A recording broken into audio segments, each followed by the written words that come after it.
so we've already got our ham out of the package. This is a regular purchased, store purchased ham, spiraled, already smoked. So this recipe is going to be a double smoked. You can get these anywhere, and we are certainly not going to need this. And of course, I've already got the ham all dried off, guys. So this recipe here is going to see a mustard binder. Now, if you didn't want to do a mustard binder, you didn't have to do it. And I hardly ever use a binder. But for this recipe here, I'm going to go for it.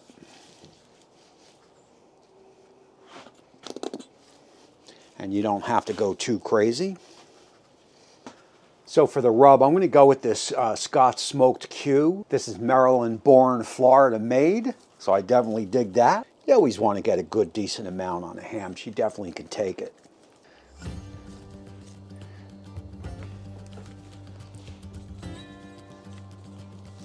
All right, so look, what I want to do here, let's just let this ham sit here on the board. She'll come up to room temperature a little bit more. I've had it out for about an hour. She can go for about another 15, 20 minutes or so. I am going to get up there on the deck. I've got my Weber Kettle. I want to show you how I am going to set that up, and we will do that next.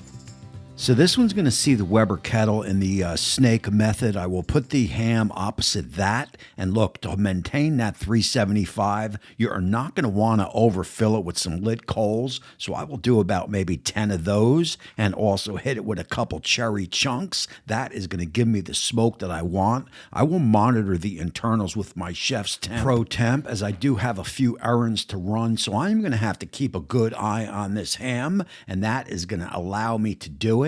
I will get a pan in, get a tray in. Like I said, opposite the coals are going to be absolutely perfect. You are going to top it. Now wait till that temp comes up to that 375. I am also going to put that chef's temp S1 in. That is going to give me the information I need right to my cell phone. So when I am out running those errands, I know exactly what's happening in the pit. As noted, we will run this cook at 375 Fahrenheit, no peaks. I will see you back here in 1 hour. All right, we have hit that 1 hour mark. I got to tell you, man, these hams, the payoff is great, and they are just so simple to do. But as you can see, we have got a little bit of browning on the ham, and that is expected, and that certainly is okay. We will cool the ham down with a little bit of a water spritz. I will do that at hour 2 and also hour 3. I'll bring you back for them just so you could take a peek at how the color is making out.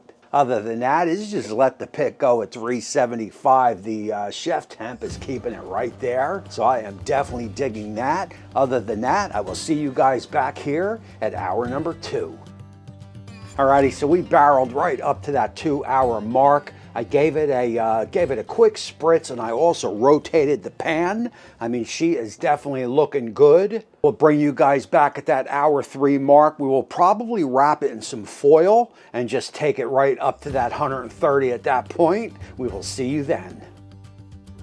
Alrighty, and just like that, we have come up to that 3.5 hour mark, and I can tell you just from past experience, at 375 in the pit, at approximately 3.5 hours, you are going to be right at about that 130 Fahrenheit. So now it is time to have some fun, and we will have that fun over the next 15-20 minutes or so, as it is time to glaze that ham. And we are going to be going with this Scotch Smoked Q. This is going to be a pineapple ginger glaze, and I can tell you just from a little spoonful taste, this is going to hit on all the notes. Let's get on up over to the deck. Let's get that foil off and let's start glazing. This is going to be perfect for that ham.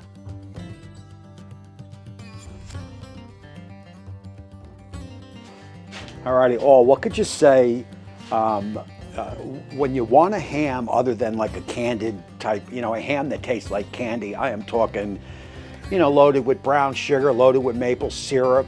It's just overly sweet. I mean, it's good, but it is overly sweet. This is going to take you in a different direction. Number one, We used that Weber Kettle with some cherry chunks in it. This is gonna be a smoky flavor ham, there's no doubt about it. A whole different ballgame than, say, using a pellet grill, trust me. And of course, that chef's temp was right on the money. You've seen it, man. We use several chef's temps products on this cook here, and they were all synced up perfectly.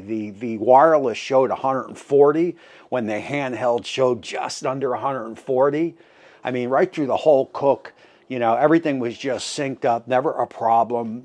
You know, I love Chef's Temp. I've been with them for a while, and I will remain to use their products because they just work. And of course, Scott's Smoked Q is going to supply all the goodness for today's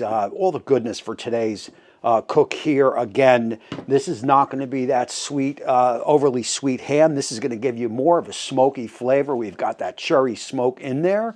And of course, this pineapple ginger glaze that we use is going to give you a whole different flavor. Let's go in. Let me just take a little cut. You can see the juice. Just go right down there. I got Molly freaking out over there. I mean, look, you take a couple of these off. I just love doing ham. I mean, we've got that glaze that worked in there. That is key, man. You definitely want to try to work that glaze in there. You could see the glaze just kind of oozing out. You could see the juice. Let's go in. Let's do that taste test. I will give you my thoughts, and we will close out the show. Guys, this is a game changer. This is just a totally opposite side of the spectrum. I would say, you know, when people throw around double smoked ham, they're smoked once wherever, and then they hit the market, then you throw it in the pellet grill and you're calling it double smoked. This here is a double smoked ham. The Weber Kettle just completely laid down that charcoal flavor and also that smoke flavor. This ham is absolutely incredible. There's no doubt about it. All right, man, that is going to be it. I am going to close out the show here. This ham was absolutely incredible. I want to thank Chef's Temp. I want to thank Scott's, of course, Weber, and of course, Molly Girl, who's sitting right here waiting for more treats. Again, my name is Tommy. I appreciate all you guys for watching. And until next time, happy holidays, Merry Christmas, and we will see you soon.